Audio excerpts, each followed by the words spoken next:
Resident Evil returns with its 8th installment into the core series. Village sets itself apart from the original Resident Evil games with new locations, new scares, and Capcom doubled down on the first-person perspective and really made something else here. Let's go ahead and talk about Resident Evil Village. While not trying to give too much away, Ethan finds himself within a village. His daughter Rose has been kidnapped and Ethan must find her. Ethan returns along with Chris Redfield and a whole cast of new characters. There are 4 main antagonists of the game, the 4 Lords of the Village. Ethan must face each of these lords to uncover and reunite with his daughter Rose. The events of Resident Evil 7 are very prevalent in Village. I would say it's almost an essential game you must play before playing Village. However, if you just want to dive right into Resident Evil 8, you can go ahead, since there is a really great recap if you wanted to go head first into Resident Evil Village. Village starts with a beautiful Tim Burton-esque storybook cutscene, and it's beautiful to watch. It's so different to see in Resident Evil as well. Village's setting is incredible. With a heavy influence from gothic horror, we have medieval castles, isolated claustrophobic towns, and some industrial areas. The set pieces in the past Resident Evil games are almost a character within themselves, and in Village, they help to tell the story. While the game is mainly during the daytime, the cluttered streets and the things Ethan has to walk by can really have that unease creep in upon you while you're playing this game. Even when you start meeting some of the main antagonists, like Lady Dimitrescu and her daughters.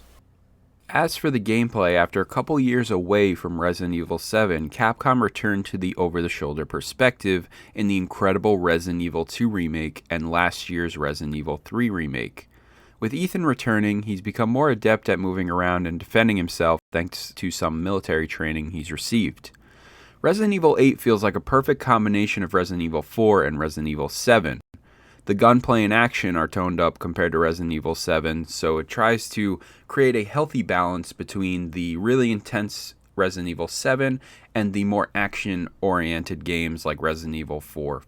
Ethan is also defending himself from new enemy types in this game. We are not only going against the molded like in Resident Evil 7, we are now going up against lichens, ghouls, and some other creatures as well, just to name a few. There's also a merchant character in this game as well, very similar to, yes, the Resident Evil 4 merchant.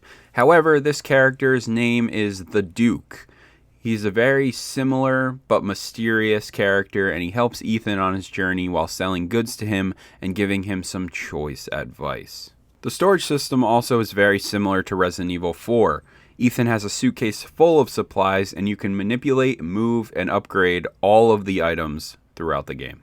Playing Resident Evil Village on hardcore was recommended by many members of the Resident Evil community on social media. And as it showed how standard and casual retains more of a Resident Evil 4 and Resident Evil 5 gameplay action horror, where on hardcore I had to make the option to use my resources more carefully and even run at times if I had to. Sometimes Ethan would get overwhelmed by enemies on screen and I had no option but to run. Aside from one particular area in this game, I was remotely not scared or fazed by much. Sure, there was a minor jump scare here or there, but still I wasn't cringing in fear or afraid of the next corner like I was in Resident Evil 7's Baker Estate.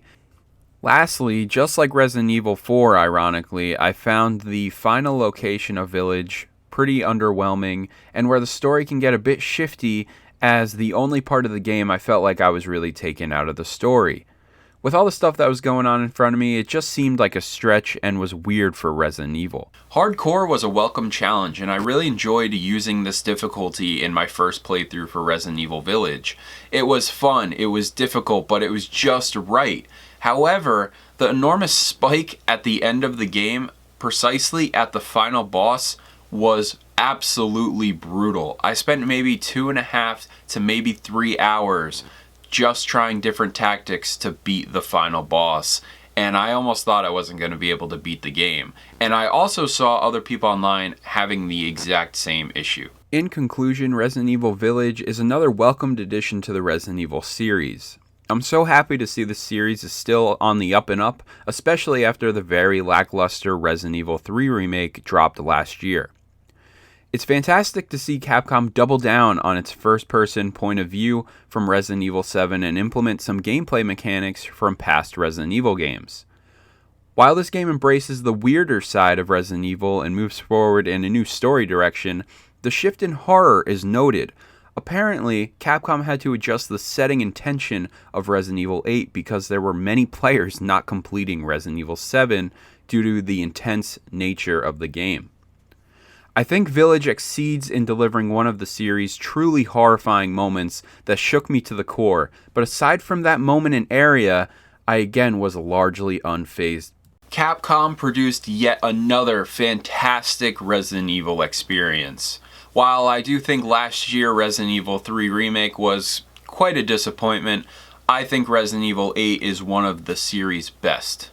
It really is something incredible, and I think everything that Capcom has building up until, especially with reigniting the Capcom brand with Resident Evil Biohazard, Village is the perfect sequel to that game, and it delivers on almost all fronts.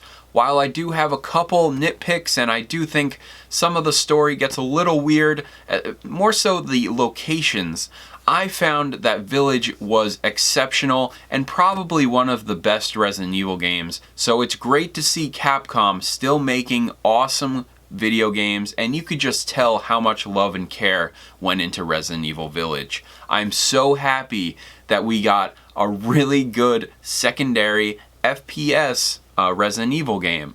As somebody who was really skeptical with Resident Evil Biohazard, Resident Evil 7, Resident Evil 8 Village doubled down on the first-person mechanics. They included gameplay mechanics from Resident Evil 4 and some of the other games around that time, and we have an incredible Resident Evil experience. So that's it for this video today. I really hope you all enjoyed it. Resident Evil, I was actually able to play it and give it a review somewhat timely. I'm very happy about this. So let me know in the comments down below if you're playing Resident Evil 8, Resident Evil Village, what is your favorite character? Who's your favorite boss? Did any part really scare the shit out of you?